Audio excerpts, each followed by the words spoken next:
लेकिन अल्लाह तुम्हें इस बात पर पकड़ता है जो तुम्हारे दिल कमाते हैं। ये आयत हमें डराती नहीं, ये हमें होशियार करती है। अल्लाह ये नहीं कहता तुमने क्या किया, अल्लाह कहता है तुमने दिल में क्या कमाया। ये जुमला हमें बताता है कि दिल भी मेहनत करता है और दिल भी गुनाह या नेकी कमाता है।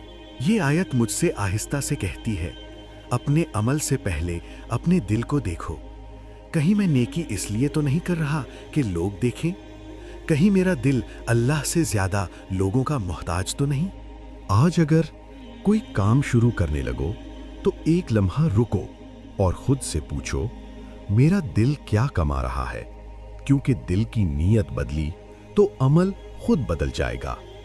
मैं रोज क्या नीयतें पाल रहा हूं? क्या मेरा दिल खामोशी में भी वही है जो मैं जाहिर में दिखाता हूं? अगर अल्लाह आज दिलों का हिसाब ले तो मेरा दिल क्या पेश करेगा?